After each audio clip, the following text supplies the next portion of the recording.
예, 그러면 이번 시간에는 제32장 강간과 추행의 죄에 대해서 공부하도록 하겠습니다. 그 164페이지에 나와 있는데 총서를 보시면은 그 의의와 관련돼 가지고 강간과 추행의 죄는 개인의 성적 자기결정의 자유를 침해하는 것을 내용으로 하는 범죄다. 그렇기 때문에 이 성적 자기결정권, 개인의 성적 자기결정권이 보호법익이 된다. 그 다음에 우리가 이와 관련돼 가지고는 침해범으로서 본다. 이렇게 여러분들이 이해하시면 될 것 같아요. 뭐 그렇다면 밑에 역시 보호법익은 개인의 성적 자기결정권, 그 다음에 보호의 정도는 침해범이다. 근데 이제 보호법익과 관련돼 가지고 여러분들 교환해 보시는 것처럼 단 폭행 협박을 수단으로 하는 범죄는 신체의 불가침성 또는 의사결정의 자유도 부차적 보호법위로 본다. 이 이제 강간이라고 하는 자체가 상대방의 반항을 억압할 정도, 아니면 곤란하게 할 정도의 폭행 협박으로 간음하는 거예요. 그냥 간음한다고 다 처벌되는 것이 아니라 폭행 협박을 써가지고 이 폭행 협박은 상대방의 반항을 억압할 정도의 폭행 협박을 써서 간음하면 그게 우리가 강간죄로 처벌하는 겁니다. 그렇기 때문에 여기서 폭행 협박을 쓰기 때문에 만약에 이 강간 및 추행에 대해서 이런 폭행 협박을 사용한다 하는 모든 범죄 구성 요건이 이 강간죄와 관련된 모든 범죄 구성 요건이 폭행 협박을 사용하는 것은 아닙니다. 그렇기 때문에 이 폭행 협박을 수단으로 하는 범죄에 있어서는 신체의 불가침성 또는 의사결정의 자유도 부차적 보호법위로 봐야 된다. 이렇게 여러분들이 이해해 두시면 될 것 같아요. 자, 그 다음에 나와 있는 구성 요건의 체계도와 관련돼 가지고는 그 이제 그 에버렛 강의를 통해 가지고 중간에 여러분들이 보시기 바라겠습니다. 예, 그러면 32장 강간과 추행의 죄의 구성요건 체계도를 살펴보도록 하겠습니다. 자, 강간과 추행의 죄에 있어서의 기본적 구성요건은 우리가 여기서 보는 것처럼 강간죄, 즉 강간죄와 그다음에 최근에 이제 신설된 유사강간죄, 그다음에 강제추행죄가 기본적 구성요건이다. 그렇게 여러분들이 이해하시면 될 것 같아요. 그러니까 우리가 강간죄 같은 경우는 기본적으로 상대방의 반항을 억압할 정도의 폭행 협박으로 간음하는 경우, 이게 강간죄고, 유사강간죄는 이 강간이라고 하는 건 간음인데 간음에 해당하지 않는 그런 행위들을 처벌하는 경우고, 강제추행죄는 이제 상대방의 성적 도의관념에 반해 가지고 성적 자기결정권을 침해하는 그런 행위들을 우리가 처벌하는 범죄입니다. 자, 근데 이 준강간 및 준강제추행죄는 뭐냐? 여기 강간, 유사강간, 강제추행죄는 폭행 협박으로 상대방의 반항을 억압해야 돼요. 근데 여기 준자가 붙은 이 준자의 의미는 뭐냐? 이 준자의 의미는, 자, 여기 위에 기본 범죄들은 폭행 협박으로 상대방의 반항을 억압해서 이런 행위들을 하는 건데, 준강간, 준강제추행죄에서 이 준자의 의미는 행위자가 폭행 협박을 하지 않아도 된다는 겁니다.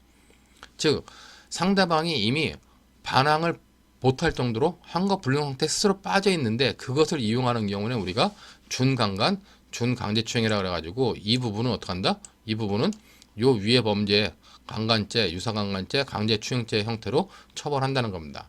그렇기 때문에 기본적 구성요건 강간죄, 유사강간죄, 강제추행죄가 있고, 그것과 관련돼 가지고 환거불능 상태를 스스로 환거불능 상태에 빠져 있는 사람을 이용해 가지고 간음하는 경우에 처벌하는 준강간죄 규정이 있다. 이렇게 여러분 보시면 되고, 요 범죄에 대해서는 우리가 미수범을 처벌하고 있다. 이렇게 보시면 됩니다. 자, 그 다음에 이제 요 네 가지 범죄에 대해서 우리가 결과적 가중범으로서 강간 등의 살인 치사죄, 뭐 강간 등의 살인죄나 뭐 치사죄일 때 치사죄만 결과적 가중범이겠죠. 강간 등 상해 치상죄에서 이 치상죄만 결과적 가중범이고, 앞에 부분은 결합범이다. 그렇게 여러분들이 보시면 되는데, 제가 이제 표시상 우리가 결과적 가중이라고 그랬는데, 앞에 약취유인죄를 설명할 때도 그랬지만은 원래 이것이 구분돼야 되는데 우리 법조문 자체가 구분되어 있지 않지만은 결과적 가중범에 관련돼 가지고는 미수범 처벌 규정이 적용되지 않는다. 그렇게 여러분들이 받으시면 될 것 같고, 자, 그 다음에 이제 이런 범죄에 대해서 여기 보면 이런 범죄에 대해서는 미성년자 의제 강간, 의제 강제 추행죄를 가지고 행위의 객체가 13세 미만인 경우에는 뭐 간음한 경우, 행위의 객체가 13세 미만인 경우는 간음만 해도 처벌하겠다. 그러면 상대방의 동의 여부와 같이 불문하고 처벌하겠다 하는 규정으로 305조가 있다는 겁니다. 그 다음에 이제 이 독자적 구성 요건으로 미성년자나 심신미약자 등을 위계나 위력으로 간음하는 경우, 여긴 전부 다 뭐예요? 여기는 폭행 협박으로 간음하는 겁니다. 근데 여기는 폭행 협박이 없이 위계나 위력을 써서 간음하더라도 그 대상이 미성년자나 심신미약자인 심신미약자인 경우는 그냥 처벌하겠다는 거죠. 그다음에 자기의 보호 감독을 받는 사람에 대해서도 역시 위계 위력을 통해서 가늠한 경우 처벌하고, 피구금자에 대해서는 뭐 위계 위력 쓰지 않고도 그냥 피구금자에 대해서는 가늠만 해도 처벌하겠다라고 하는 독자적 구성 요건이 있다. 이렇게 여러분들이 이해해 두시면 될 것 같습니다. 그리고 밑에 관련돼 가지고 밑에 구성 요건들을 보시면은 기본적인 내용이 다 설명했던 부분이고, 단지 여기 이제 한자 나오겠지만 뒷부분에서 우리가 또 설명하겠지만 준강간죄에서의 이 심신 상실할 때 이 심신은 뭐다? 이 심신은 몸신자를 쓴다 하는 걸 여러분들이 잘 기억해 두시기 바라겠습니다. 자, 다음으로 이제 특별법 관련돼 가지고 성폭법이 있죠. 성폭력 범죄 처벌 등에 관한 특례법인데, 뭐 이러한 형태 가중처벌 규정이 있다 이렇게 보시면 되고, 중요한 거는 여기서 이제 우리가 형법상의 합동범은 그 특수절도, 강도, 특수도주가 있다 그래요.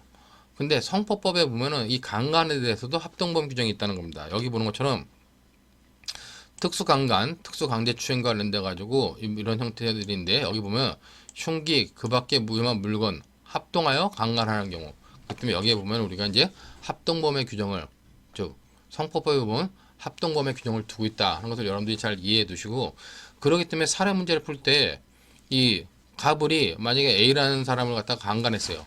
근데 가불이 A라는 사람을 강간했는데 그냥 형법상에 강간죄 공동정범으로 의뢰하면 안 되고, 그 A와 B가 합동의 어떤 관계에 있었다. 즉 공동정범의 관계에 있으면서 시간적 장소적 협동관계에 있었다면 어떻게 봅니까? 합동으로 파악해가지고 성폭법상의 특수강간으로 봐야 된다는 겁니다.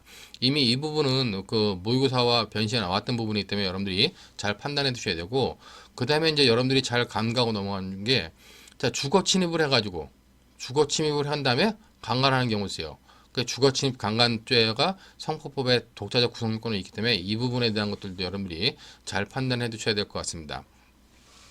그다음에 이제 아청법 관련돼 가지고 아청법에도 이런 행위 유형들이 있기 때문에 이런 행위 유형들을 여러분들이 한 번씩 봐두시면 되고, 이 아청법에는 가뜩이나 이 뭐 신상 정보에 대한 고지 및 공개 제도가 있다 하는 정도만 여러분들이 좀 봐두시면 될 것 같아요.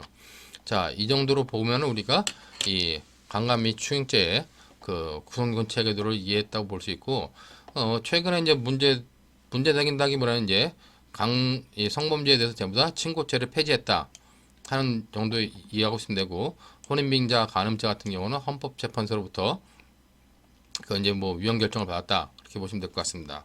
그리고 이제 밑에 설명들이 있는데, 밑에 설명들 보시면은 뭐 형법은 과거에 있었던 뭐 외설 및 간음 및 형법은 외설, 간음 및 중혼죄라는 사회적 법익에 대한 죄로 규정하는 일본 형법 22장과 달리 사회적 법익에 대한 죄로서는, 우리 형법은 사회적 법익에 관한 죄로서는 성폭력에 관한 죄를 두고 있고, 순수한 개인의 성적 자기 결정권을 침해하는 내용으로 하는 범죄를 바로 본장의 범죄로 규정하고 있다. 그렇기 때문에 성 관련 범죄가 이 순수한 자기결정, 성적 자기결정권에 대한 침해는 개인적 법익, 성폭력에 관한 것들은 우리가 이제 그 사회적 법익으로 보고 있다 보시면 될 것 같습니다. 그다음에 이제 뭐 성범죄 방지를 위한 가중처벌이라고 하는 사회적 여론에 따라 가지고 2010년 4월 개정에 의하여 305조 2의 상습범 2분의 1 가중 규정이 추가되었다. 상습범, 아까 제가 상습범은 언급 안 하고 넘어갔는데 상습법 가중처벌 규정이 규정되었다. 그 정도만 여러분들이 봐두시면 될 것 같습니다. 자, 이 정도로 해가지고 우리가 강간과 강제추행의 죄에 대한 구성요건 체계도 설명을 마치도록 하겠습니다. 예, 그러면 여러분들이 그 구성요건 체계도를 공부했으리라 판단이 되고, 그럼 바로 기본적 구성요건인 강간죄에 대해서 살펴보도록 하겠습니다. 그 강간죄는 297조에 폭행 또는 협박으로 사람을 강간한 자는 3년 이상의 유기징역에 처한다고 되어 있어요. 자, 이게 옛날에는 이 객체가 부녀였는데 이제 그 사람으로 바뀌었죠. 그렇기 때문에 여러분들 관련돼 가지고 보시면은 뭐 의의를 보면은 폭행 협박하여 사람을 간음함으로써 성립하는 범죄다. 그 다음에 그 보호법익은 성적 자기결정권의 자유고 침해범이다. 뭐 그 정도 보시면 될 것 같습니다. 구성요건과 관련돼 가지고 주체는 제한이 없다는 거죠. 주체는 제한이 없기 때문에 아무나 이 범죄의 주체가 될 수 있다는 겁니다. 신분범도 아니에요. 남자가 꼭 여자를 강간하는 것이 아니라 이제는 사람을 강간하기 때문에 뭐 남자 여자 상관이 없다. 그렇기 때문에 신분범도 아니고 간접정범도 아니다. 그렇기 때문에 간접 정범이 아니라는 게 간접 정범으로도 가능하다. 그 다음에 이제 남자가 여자를 강간하는 것뿐만 아니라 여자가 남자와 공동으로 여자를 강간할 수도 있다. 그렇기 때문에 여성은 다른 남성과 공동으로 여성을 강간할 수도 있고 남성은 여성과 공동으로 다른 남성을 또 강간할 수도 있다. 그런 의미로서 여러분들이 주체 제한이 없다라고 하는 것을 이해하면 되고, 자, 객체와 관련돼 가지고 객체는 뭐예요? 과거에는 부녀였는데 이제는 사람이라는 겁니다. 자, 사람을 강간한다는 거기 때문에 그 관련돼 가지고 과거에 객체가 부녀였던 때랑 바뀌어 가지고 객체의 범위가 넓어졌죠.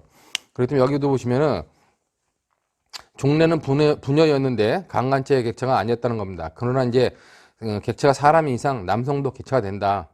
다만 강간 또는 간음이 남성 성기와 여성 성기의 결합을 전제로 함으로써 주체가 남성인 경우에는 객체는 여성, 당연히 그렇게 되고, 그다음에 주체가 여성인 경우는 객체는 남성일 수밖에 없다. 뭐 그런 정도의 해석을 여러분들이 보시면 되고, 자, 주체 이제 관련돼 가지고 문제되는 것 중에 하나가, 그럼 사람인데 이때 사람과 관련돼 가지고 첫 번째 논점이 되는 게 과연 성전환자도 이 객체가 될 수 있겠냐는 겁니다. 그 여러분들 판례와 관련돼 가지고 그 밑에 나와 있는 판례 중에 그 성전환자에 대한 판례가 2009 3580 판결이 있어요. 2009년도 대법원 판결이 있는데 그것이 현재 대법원 판례의 입장이다, 이렇게 여러분 보시면 될 것 같아요. 역시 그 판례가 형법 표준 판례로 선정된 판례죠. 그 옛날에는 91년도에는 이 객체 자체가 부녀였어요. 부녀다 보니까 성전환 수술을 한 남자, 그러니까 여자로 성전환 수술을 한 남자는 과연 여기서 객체가 될 수 있겠느냐와 관련돼 가지고 대법원이 주로 성염색체를 중심으로 판단해야 된다고 판단하면서 관련된 객체가 될 수 없다고 판단했었습니다. 96년도에는. 근데 그 대법원이 2009년도에 이제 판결을 바꿔가지고, 판결 내용을 바꿔가지고 그 강간죄의 객체가 되는 부녀로 인정하기 위한 법률적 성의 기준은 단순히 성염색체로만 하는 것이 아니라 그 67페이지에 나와 있는 판례 재판요지의 첫 번째 밑줄처럼 성의 결정에 있어서 생물학적 요소와 정신적, 사회적 요소를 종합적으로 고려해야 한다. 그랬을 때 그 밑에 이제 쭉 어떤 사실관계를 설명하면서 3번에 재판요지 3번에 보시면 성전환자를 여성으로 인식하여 강간한 사안에서 피해자가 성장기부터 남성에 대한 불일치감과 여성으로서의 성규속감을 나타냈고 성전환 수술로 인하여 여성으로서의 신체와 외관을 갖추었으며 수술 이후 30년간 개인적, 사회적으로 여성으로서의 생활을 영위해 가고 있는 점 등을 고려할 때 사회 통념상 여성으로 평가되는 성전환자로서 강간죄의 객체인 부녀에 해당한다라고 판단하는 얘기입니다. 그렇기 때문에 인제는 어떻게 보면 어떤 경우는 그러겠죠. 아니, 사람으로 바뀌었는데 객체가 성전환자든 아니든 뭔 상관이냐 했지만, 아까도 잠깐 얘기했지만 남성인 경우는 여성이 되고 여성인 경우는 남성이 된다는 겁니다. 그렇기 때문에 성전환자도 포함될 수 있냐와 관련돼 가지고 논점이 되는 것이 성전환자도 강간죄의 객체가 될 수 있다. 그럼 성전환자의 성은 뭐겠어요? 사회적으로 우리가 현재 판단하고 있는 성이 그것이 객체가 된다, 이렇게 보면 될 것 같습니다. 자, 두 번째 문제가 이제 아내, 법률상 배우자인 아내에 대해서 강간죄가 성립할 수 있겠냐 하는 문제죠. 이 객체인 사람의 아내가 포함될 수 있겠냐는 겁니다. 이와 관련해서도 대법원에서는 과거에 그 아내는 강간죄의 객체가 될 수 없다고 판결했었어요. 그런 이제 다수의 판결도 그렇게 했었는데 결국 그 대법원 판결이 바뀌어가지고 이제는 뭐다? 아내도 강간죄에서 말하는 사람, 객체가 될 수 있다라고 판단을 했다는 거죠. 그렇기 때문에 여러분들 68페이지에 그 67페이지 밑에 아내 강간죄 성립 여부와 관련돼 가지고 제가 간단하게 적어놓고 68페이지의 판례를 70년도 판례, 2009년도 판례를 적어놨지만은 실제 현재 대법원의 입장은 뭐다? 현재 대법원의 입장은 2013년도 5월 16일에 선고된 그 2012도 14788 판결, 전원의 판결인데 이 판결이 현재 대법원의 입장이다. 그렇게 여러분들이 생각하시면 될 것 같습니다. 요 판결도 역시 형법 표준 판례로 선정된 판례이기 때문에 여러분들이 잘 읽어두시면 될 것 같아요. 그렇기 때문에 그 판시사항을 쭉 보시면은 형법 297조에서 규정한 강간죄의 객체인 부녀에 법률상 처가 포함되는지 여부가 관련돼 가지고 포함된다고 보는 거고, 혼인관계가 실질적으로 유지되고 있더라도 남편이 그 반항을 불가능하게 하거나 현재 곤란하게 할 정도의 폭행이나 협박을 가하여 아내를 간음한 경우 강간죄가 성립하느냐와 관련 성립한다라고 본 거죠. 169페이지의 밑줄 친 부분 나오는데 그 부부 사이에 민법상의 동거 의무가 인정된다 하더라도 그 동거 의무가 인정된다 할지라도 거기에 폭행 협박에 의하여 강요된 성관계를 감내할 의무가 내포되었다고 할 수는 없다는 겁니다. 그렇기 때문에 혼인이 개인의 성적 자기 결정권에 대한 포기를 의미한다고 할 수 없고 성적으로 억압된 삶을 인내하는 과정일 수도 없다. 그렇기 때문에 밑에 밑줄 보시면은 혼인관계가 파탄된 경우뿐만 아니라 혼인관계가 실질적으로 유지되고 있는 경우에도 남편이 반항을 불가능하게 하거나 현재 곤란하게 할 정도의 폭행이나 협박을 가하여 아내를 간음한 경우에는 강간죄가 성립한다 라고 이제 대법원이 판단했기 때문에 관련돼 가지고 아내 강간죄도 성립할 수 있다. 그렇게 여러분들이 보시면 될 것 같습니다. 자, 여기서 이제 행위는 뭐냐? 행위는 강간이에요. 강간의 의미가 뭐냐? 강간의 의미는 폭행 또는 협박으로. 폭행 또는 협박으로 뭘 하는 겁니까? 간음하는 겁니다. 자, 그러기 때문에 여러분들 보면은 그 폭행 또는 협박으로 간음한다 그랬을 때 폭행 또는 협박 없이 그냥 간음만 한다. 그럼 우리는 강간죄로 처벌할 수 없다는 겁니다. 그러기 때문에 지금 사회에서 문제되고 있는 게 간음에 있어서 비동의 간음죄를 신설하자. 상대방이 동의하지 않은 간음은 강간과 같이 처벌하자고 하는 비동의 간음죄가 굉장히 지금 이제 뭐 입법론적으로 많이 주장되고 있는 겁니다. 자, 근데 여기서 폭행 협박일 때 이 폭행 협박은 뭐냐? 어떤 의미냐면 이때 폭행 협박은 우리가 최협의에 폭행 협박을 말한다. 그렇기 때문에 상대방의 반항을 불가능하게 하거나 곤란할 정도의 폭행 협박이 있을 때 그런 폭행 협박으로 상대방의 반항을 불가능하게 할 정도의 폭행 협박으로 간음하면 그게 강간이라고 보는 겁니다. 자, 그러면 폭행 협박을 행사했는데 상대방의 반항을 곤란하게 할 정도가 아니었어요. 그럼 강간죄가 성립할까요? 성립하지 않는다는 겁니다. 이게 우리나라 강간죄 문제라고 이제 뭐 많은 사람들이 주장하는데 최협의의 폭행 협박이기 때문에 폭행 협박을 사용했지만 상대방의 반항을 곤란하게 하거나 불가능하게 할 정도가 아니었다면 그것도 강간죄가 되지 않는다. 그런 정도로 여러분들이 보시면 되고, 자, 폭행 협박으로 간음하기 때문에 폭행 협박과 간음 사이에는 어떤 인과관계가 인정돼야 돼요. 폭행 협박을 기화로 간음해야 된다는 겁니다. 근데 여러분이 잘 봐야 되는 것 중에 하나가, 자, 그러면 폭행 협박이 먼저 올까요? 간음이 먼저 올까요? 여러분이 생각할 때는 폭행 협박으로 간음하니까 반드시 폭행 협박을 하고 나서 간음하는 거 아니야? 이렇게 생각할 수 있다는 겁니다. 근데 아니에요. 여러분들 잘 봐야 되는 게 강간에서 폭행 협박 플러스 간음이라 가지고 이것이 먼저 오는 것 같지만 실제로는 그런 경우가 대부분이지만 아닌 경우도 있다는 얘기입니다. 자, 간음을 먼저 시작했어요. 폭행 협박 없이 간음을 먼저 시작했는데 간음 행위를 하는 중에 상대방이 반항을 해요. 간음을 못하게. 그러니까 그때서야 다시 반항을 억압할 정도의 폭행 협박을 사용했다는 겁니다. 그럼 그것도 강간이 될 수 있다는 겁니다. 그렇기 때문에 폭행 협박 플러스 간음일 때 이렇게 먼저 쓴다고 항상 여러분들이 이것이 먼저 올 거라고 생각하지만 그 생각을 바꿔가지고 폭행 협박과 간음은 시간적 전후 관계를 중요하게 생각하지 않는다. 시간적 전후 관계는 문제되지 않는다. 그런 의미로 여러분들이 몇 가지 관련된 사항들을 좀 정리하면 될 것 같습니다. 자, 이제 관련된 판례들을 좀 보면은 169페이지에 반항을 불가능하게 하거나 현저하게 곤란하게 할 정도의 폭행 협박이 해야 된다. 그러면 반항이 불가능했느냐, 곤란했느냐는 어떻게 판단한다?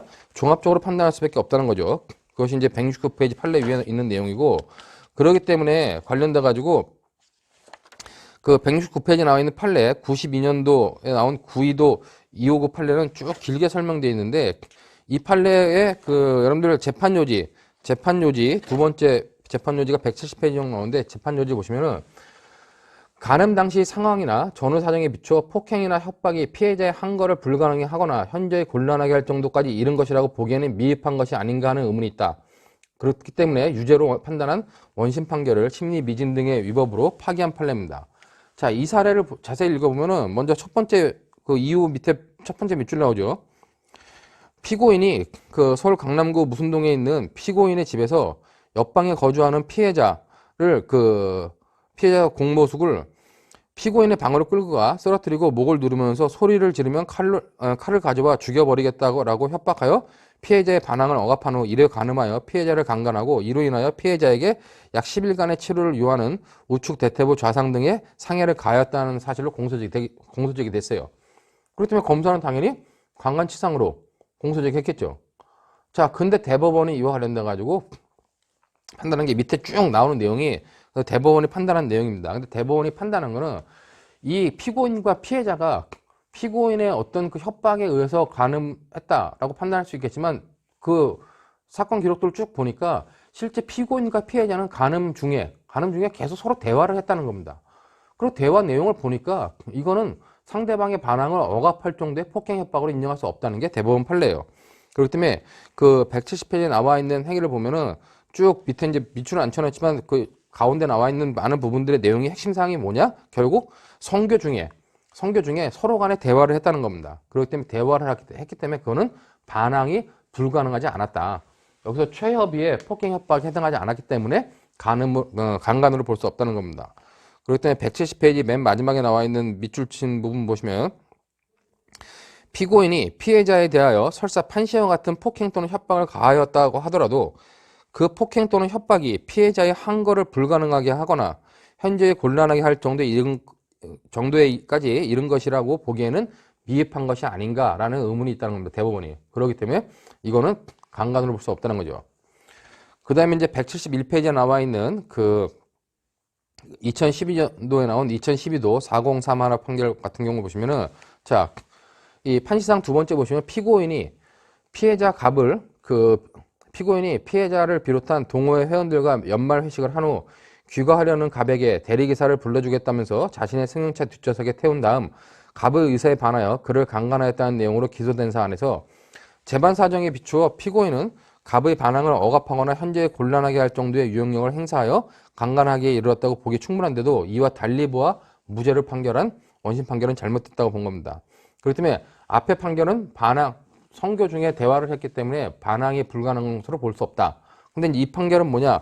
반항이 불가능했다는 겁니다. 이게 뭐냐면은 여러분들 그 172페이지에 보시면은 대법원의 판단이라고 나와요. 대법원의 판단이라고 나오는데 대법원의 판단 그래가지고 그러나 그러고 밑줄 친 거 쭉 보시면 사후적으로 보아 피해자가 선교 전에 범행 현장을 벗어날 수 있었다거나 피해자가 사력을 다하여 반항하지 않았다는 사정만으로 가해자의 폭행 협박이 피해자의 항거를 현저히 곤란하게 할 정도에 이르지 않았다고 섣불리 단정하여서는 안 된다.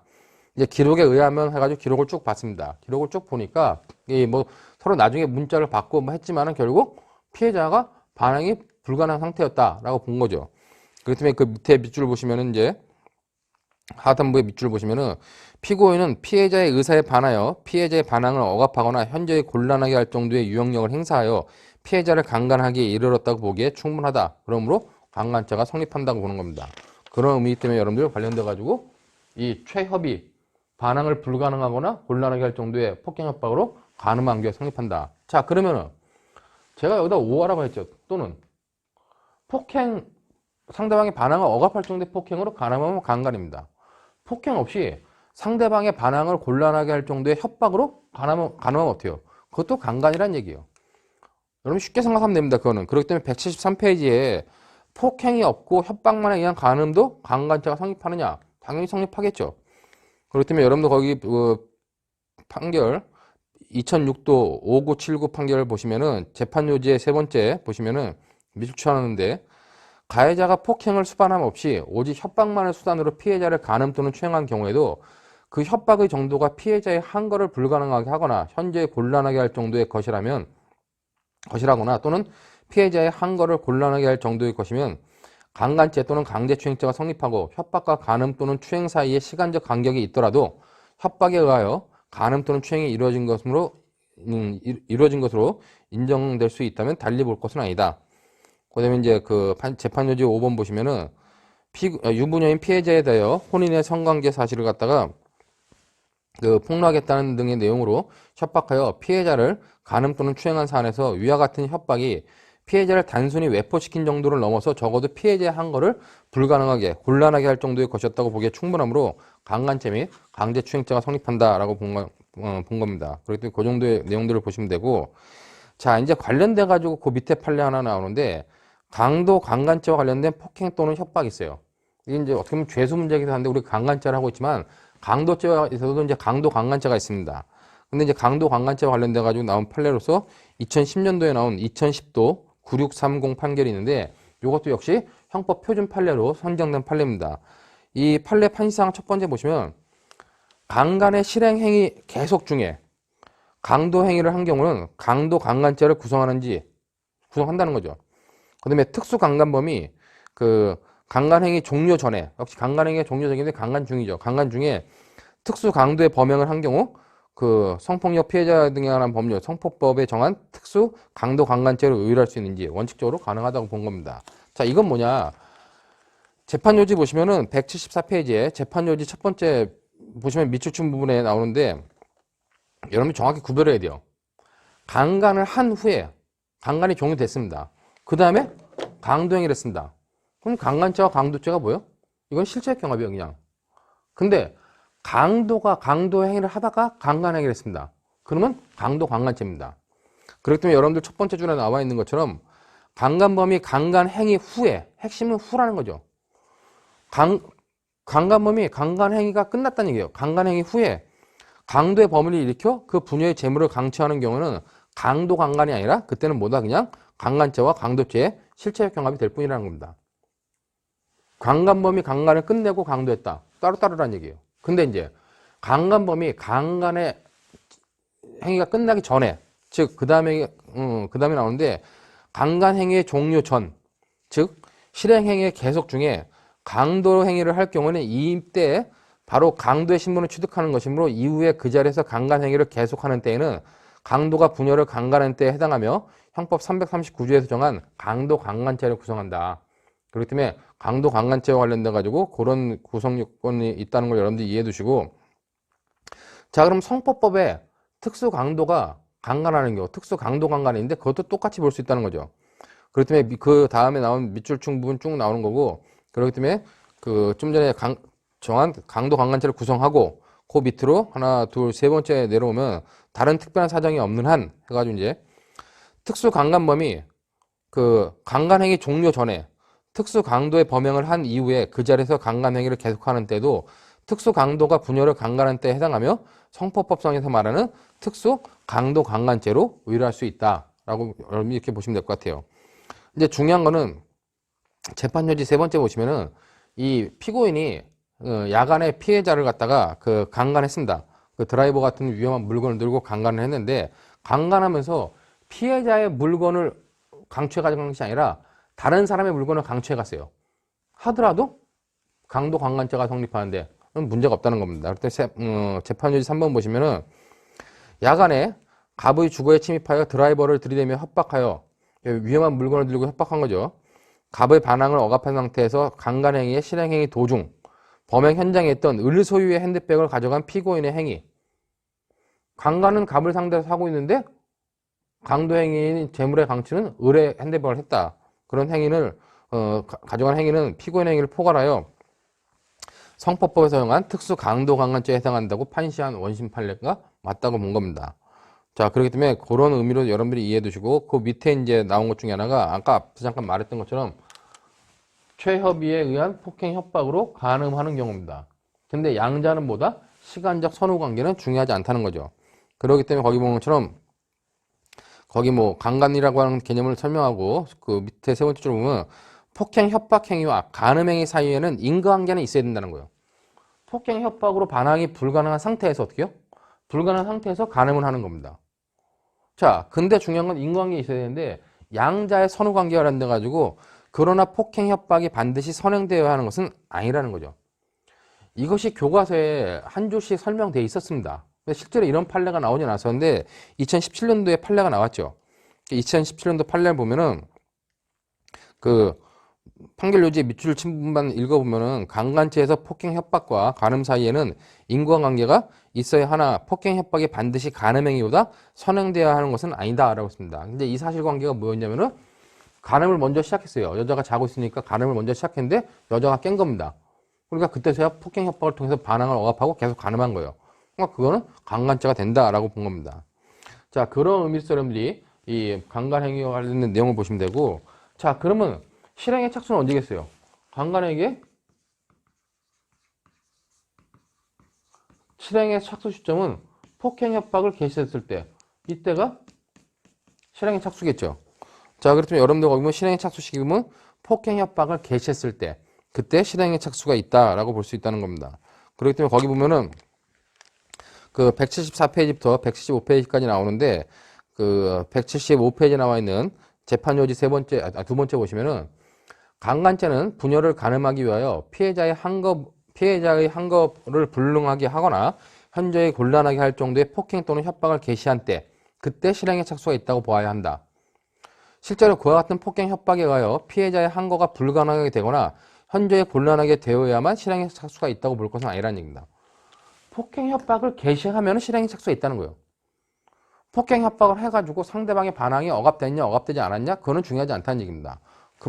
이 판례는 그런 판례이기 때문에 여러분들이 그것을 잘 이해해 두시고 그 175페이지 쭉 밑줄을 쭉 쳐놨는데 밑줄을 친 거보다는 이게 뭐냐면 결국 이 피고인이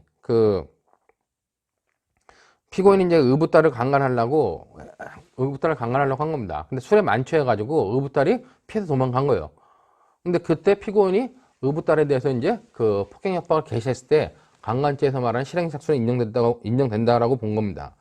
그렇다면 여러분들 관련돼 가지고 175페이지에 나와 있는 판례 중에서 그 밑에 라번 정도, 그러니까 이후 부분 가나 다 라가 있는데 라번에 보면은 라번 문단에 밑줄 쳐져 있죠. 피고인은 피해자의 의사에 반하여 피해자의 반항을 억압하거나 현저하게 곤란하게 할 정도의 유형력의 행사를 개시하였다고 보아야 할 것이고 당시 피고인이 술에 많이 취하여 있어 피해자가 마음대로 할 수 있었다고 생각하였다거나 피해자가 피고인을 뿌리치고 동생 방으로 건너갔다 하더라도 이러한 사정은 피고인이 술에 취하여 실제로 피해자의 항거를 불가능하게 하거나 현재 곤란하게 하지 못하여 강간죄의 실행행위를 종료하지 못한 것에 불과한 것이다. 따라서 피고인이 강간죄의 실행에 착수했다고 판단하는데 장애가 되는 것은 아니다. 폭행 협박을 개시해가지고 상대방의 반항을 불가능하게 한다. 그것은 아니란 얘기예요. 폭행 협박, 반항을 불가능할 정도의 폭행 협박의 개시가 있으면 그냥 실행에 착수고 실제 반항이 곤란하게 됐냐는 중요하지 않다. 그런 의미로 여러분들이 받으시면 될 것 같습니다. 관련돼 가지고 76페이지에 이제 비교 판례가 있는데 이 비교 판례와 관련돼 가지고 95년도 90도 607 판결을 보시면은 이건 여러분들이 이제 뭐 많이 아는 판례인지 모르겠는데 이 폭행 협박이 상대방의 반항을 억압할 정도의 폭행 협박이 있어야 되는데 이 폭행 협박 자체가 없었다는 겁니다. 이 판례는 거기 보는 것처럼 사실관계를 보면은 판시상 보시면은 강간을 목적으로 피해자의 집에 침입하여 안방에서 자고 있는 피해자의 가슴과 엉덩이를 만지면서 간음을 기도했다는 사실만으로는 강간죄의 실행에 착수가 있었다고 볼 수 있느냐? 상대방의 그 신체를 만지기만 했다. 만지기만 하는 것은 상대방의 반항을 억압할 정도의 폭행 협박이 없었다는 겁니다. 그렇다면 폭행 협박 개시되지 않았기 때문에 실행 착수를 인정할 수 없다고 본다는 거죠. 그런 의미로 보시면 되고 진짜 중요한 판결은 그 밑에 판결입니다. 자, 76페이지에 대법원 91년도 판결 나오는데 9일도 288 판결 나오는데 이것도 역시 형법 표준 판례로 선정된 판례예요. 자, 이 판결은 뭐냐? 우리가 최협의의 폭행 협박이니까 폭행 협박은 뭐요? 폭행은 상대방의 반항을 억압할 정도의 곤란하게 할 정도의 폭행이다. 근데 협의의 폭행은 뭐예요? 협의의 폭행은 사람에 대한 직접적인 유형력의 행사죠. 사람에 대해서 직접적으로 유형력을 행사했는데 그것이 상대방의 반응을 곤란하게 할 정도다 라는 겁니다. 그리고 협박도 역시 상대방의 반응을 곤란하게 할 정도, 불가능하게 할 정도의 그런 해악의 고지다. 그러다 보니까 여러분들이 사람을 향한 폭행 협박만 강간죄에서 폭행 협박에 해당하고 사람을 향한 것이 아닌 사물에 대한 폭행 협박은 아닐 수도 있지 않겠냐 이렇게 생각할 수 있는데 그게 아니란 얘기예요. 밑에 판결은 그런 의문점을 확실하게 정리해 준 판결이죠. 그 판시상 보시면은 피고인이 간음할 목적으로 여자 혼자 있는 방문 앞에서 방문을 열어주지 않으면 부수고 들어갈 듯한 기세로 방문을 두드리고 피해자가 창문에 걸터 앉아 가까이 오면 뛰어내리겠다고 하는데도 베란다를 통하여 창문으로 침입하려고 한 것은 강간의 착수가 있었다고 보면 판례입니다. 자, 그렇기 때문에 여러분들 177페이지까지 나오는데 177페이지에 밑줄 준 부분 나오죠. 밑줄 친 부분을 보시면 이제 앞에 밑줄이 있고 뒤쪽 밑줄이 있는데 뒤쪽 밑줄 친 걸 보시면은 앞에 이제 그 폭행에 착수했다고 보는 앞에 판시사항과 똑같은 겁니다. 결국 이 판결은 뭐냐? 이 판결은 강간죄에서의 폭행 협박은 피해자의 신체에 대한 폭행 협박으로 한정하지 않는다는 거예요. 그렇기 때문에 여러분들 거기 혹시 176페이지에 각주 50번 보이는지 모르겠는데 대법원은 강간죄의 폭행 개념을 신체에 대한 유형력 행사로 한정하지 않고 꼭 신체에 대한 것이 아니어도 된다는 겁니다. 그 사람에 대해서 직접적으로 유형력 행사한다 할 때 꼭 신체를 향한 것이 아니어도 된다. 그렇기 때문에 그런 의미로 여러분들이 좀 받으면 된다. 그렇기 때문에 이 부분 관련돼 가지고도 많은 교수들이 표준 판례로 뽑은 이유가 이 폭행 협박이 마치 사람에 대한 것이어야 된다고 생각할 수도 있기 때문에 그렇지 않다는 대부분의 판례가 있다는 걸 여러분들이 잘 이해해 두시라는 겁니다. 자, 실행에 착수와 관련돼 가지고는 저 정도의 그 내용들을 보시면 되고, 그러면 기수 시기는 언제냐? 기수는 언제냐? 기수는 삽입되는 순간이 기수라는 겁니다. 뭐 성욕의 만족 여부는 중요하지 않다는 얘기예요. 그렇기 때문에 여러분들이 그런 의미에서 기수 시기를 판단하면 될 것 같습니다. 자, 이제 위법성의 조각과 관련돼 가지고 만약에 강간행위를 하는데 피해자가 승낙했다. 그럼 당연히 뭐요? 당연히 위법성이 조각되겠죠. 그런데 이제 중요한 거는 이 피해자가 승낙했다면 강간죄 위법성이 조각되냐 양해로 봐야 되냐서 양해로 보는 견해가 이제 많다는 겁니다. 근데 중요한 건 만약에 피해자가 객체가 13세 미만이었다면 어떻게 해요? 13세 미만이었다면 우리가 그거는 범죄 성립에 아무 영향이 없다는 겁니다. 그렇기 때문에 305조, 형법 305조는 13세 미만자인 경우에는 피해자의 동의가 있더라도 그 간음으로 처벌하고 있다. 여러분들 보시면 되고, 그 다음에 이제 죄수 관계와 관련돼 가지고 1회 강간을 하고 나서 1시간 후 장소를 옮겨가지고 같은 피해자를 다시 1회 강간하는 행위와 관련돼 가지고는 실체적 경합에 해당한다 라고 하는 판례가 있으니까 그 정도의 내용만 여러분들이 좀 받으시면 될 것 같습니다. 자, 이렇게 해서 우리가 강간죄의 기본적인 구성 요건을 마치고, 그럼 유사강간죄가 또 하나 나왔죠. 우리가 297조가 강간죄면 2012년도에 형법 개정을 통해 가지고 신설한 범죄 조문이 있는데 유사강간죄입니다. 즉 297조의 2는 유사강간으로서 강간죄는 그 사람의 성기에 다른 사람의 성기를 삽입하는 겁니다. 근데 유사강간은 그렇지 않은 행위들도 우리가 처벌해야 되지 않냐라고 하는 사회적 어떤 그 요구 때문에 만들어진 조문으로 유사강간죄를 보시면 폭행 협박으로 사람에 대하여 구강, 항문 등 신체 내부에 성기를 넣거나, 이게 첫 번째 유형이고, 아니면 성기, 항문에 손가락 등 신체의 일부 또는 도구를 넣는 행위를 한 사람은 2년 이상의 유기징역에 처한다 그래가지고 뭐 강간과 유사한 행위를 한 경우도 강간죄로 처벌하는 유사강간죄를 두고 있다는 거죠. 그 뭐 유사 성교 행위 유형을 보면 1유형, 2유형이 있는데 그 1유형은 주로 이제 동성애를 하는 경우, 동성애에 의한 강간을 처벌할 수 있는 거고, 2유형은 그 성기 또는 항문에 손가락 등 성기를 제외한 그 다른 것들을 넣는 경우도 처벌하는 범죄다. 근데 이제 뭐 이 유사강간죄에 대해서 많은 비판이 있어요. 그 대표적인 비판이 그겁니다. 해부학적으로 보면 구강에서 항문에 이르는 식도 등은 신체의 내부가 아니다. 이게 무슨 말이겠어요? 그 여러분들이 생각할 때 입으로 들어가는 거, 입부터 해가지고 입이 쭉 연결돼 있죠. 식도를 타가지고 위를 타가지고 소장, 대장 해가지고 항문으로 나온다는 얘기입니다.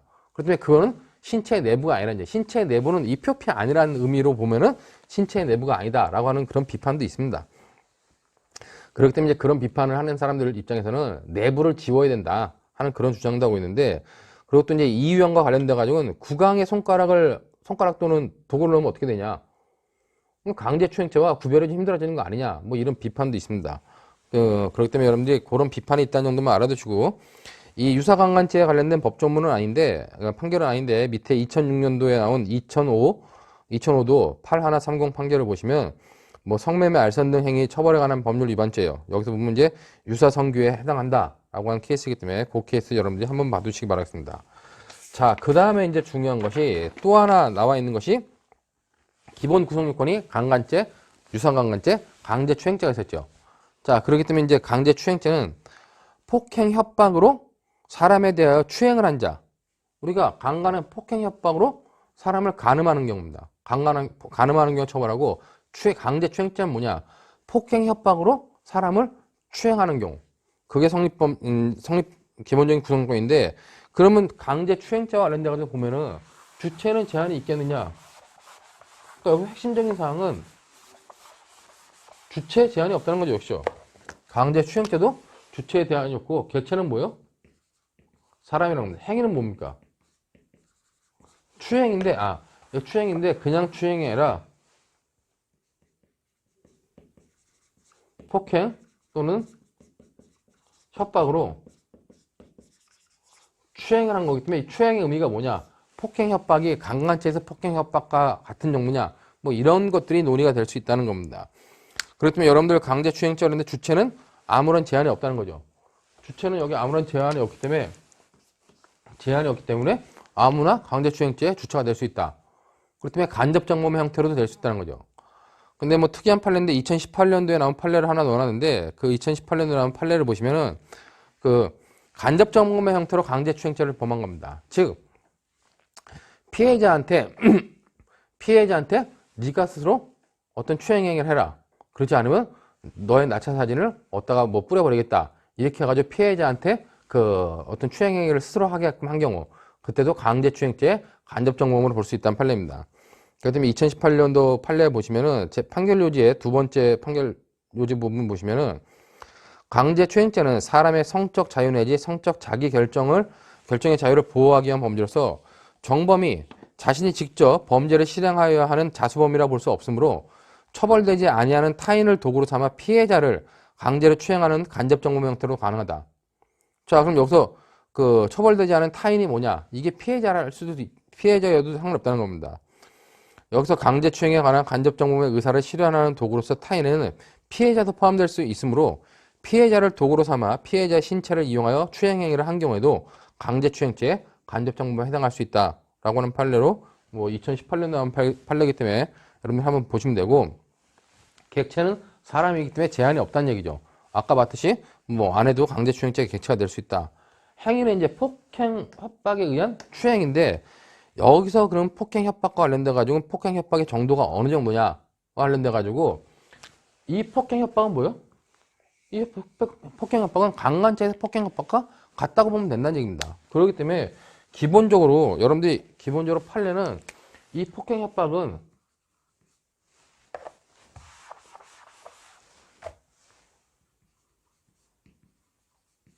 최협이 상대방의 반항을 불가능하게 하거나 곤란하게 할 정도의 폭행 협박이면 된다고 보는 겁니다. 자, 근데 관련돼 가지고 그 판례가 이제 본 것 중에서 상대방의 반항을 불가능하게 하거나 곤란하게 해가지고 추행하면 성적 자기결정을 침해하는 행위라면 성립하는 거예요. 근데 중요한 거는 여기서 폭행 자체가 추행인 경우 어떻게 하냐는 겁니다. 자, 최협의 폭행 협박인데 이 폭행 자체가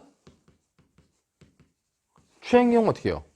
그럼 이때는 상대방의 반항을 곤란하게 할 정도까지 필요하지 않다는 겁니다.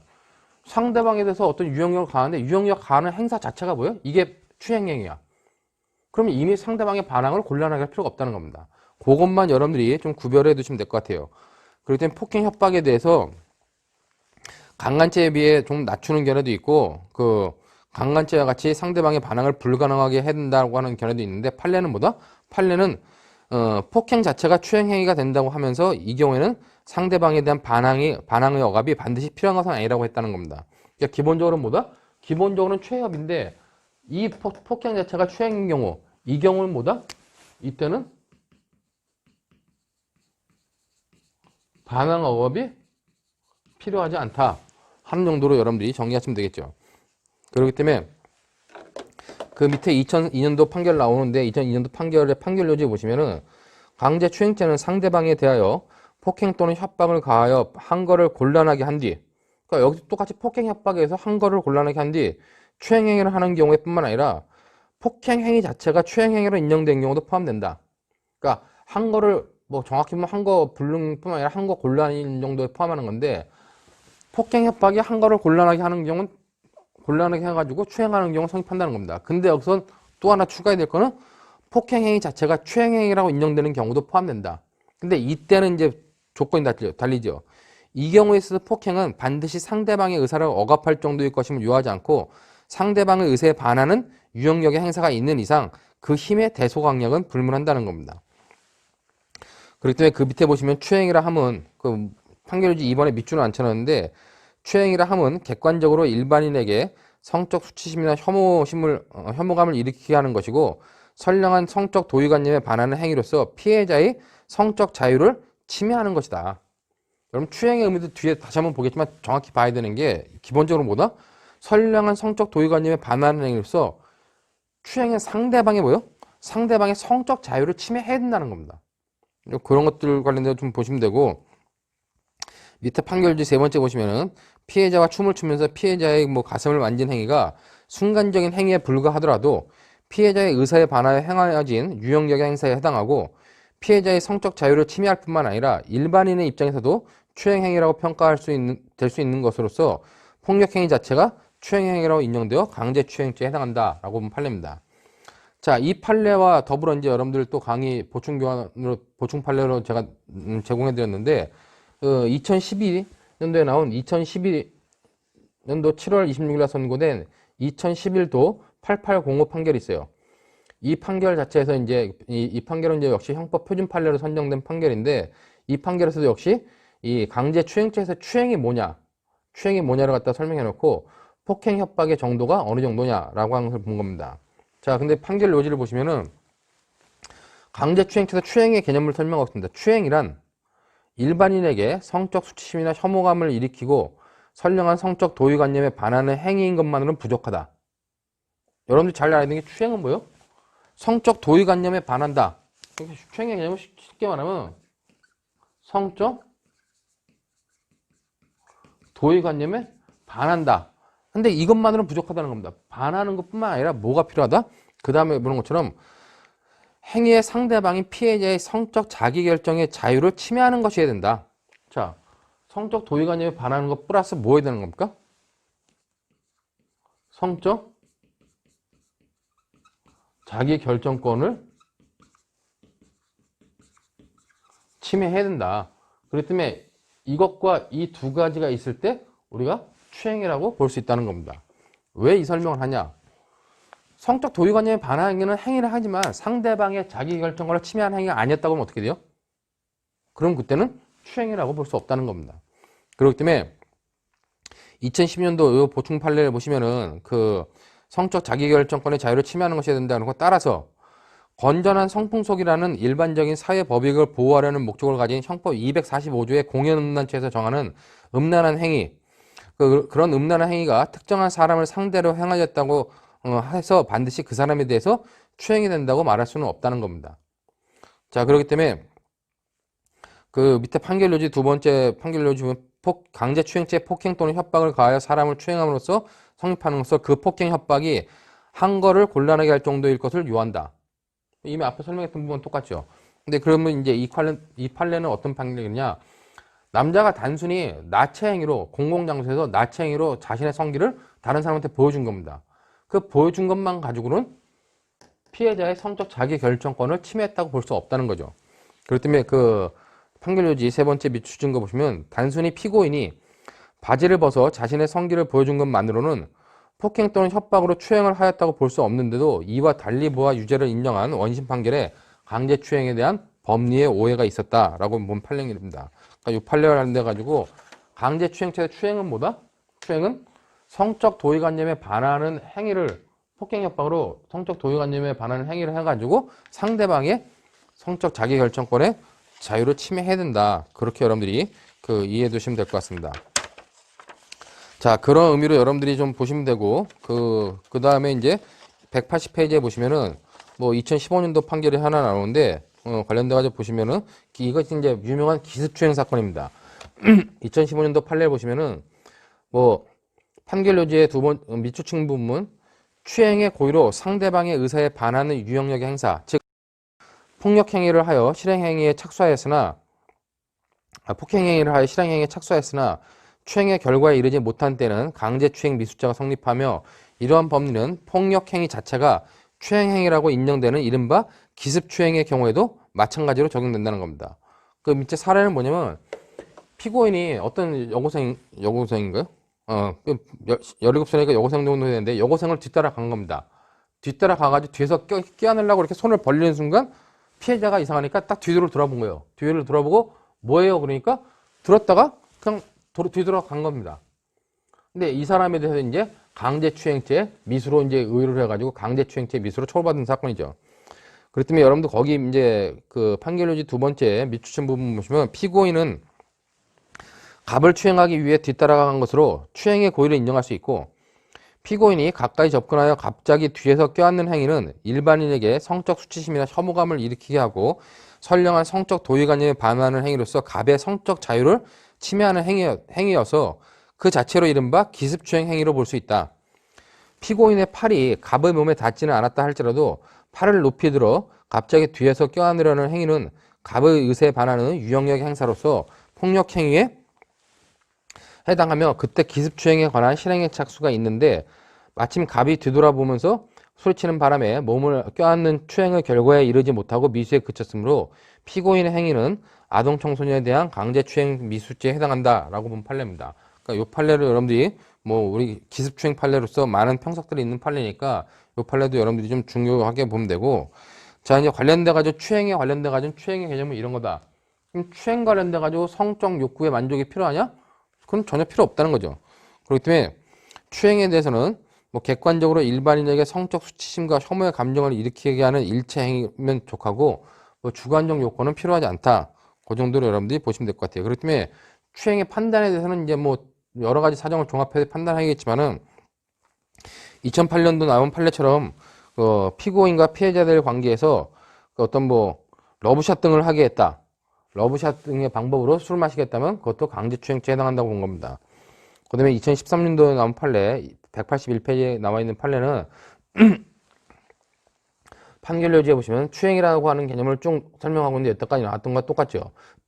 추행이란 객관적으로 일반인에게 성적 수치심이나 혐오감을 일으키게 하고 선량한 성적 도의관념에 반하는 행위로서 피해자의 성적 자유를 침해하는 것이다.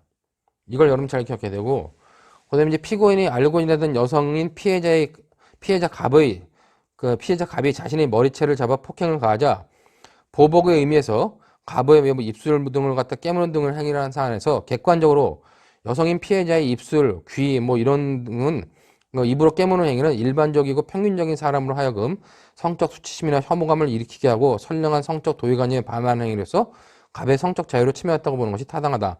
그러면 이제 강제추행죄가 해당한다라고 보면 판례입니다. 이 정도로 해가지고 이 강간죄와 관련돼 가지고 기본적 구성 요건인 강간과 유사강간, 강제추행죄를 보고 잠시 쉬었다가 나머지 이제 중간간죄부터 다시 보도록 하겠습니다.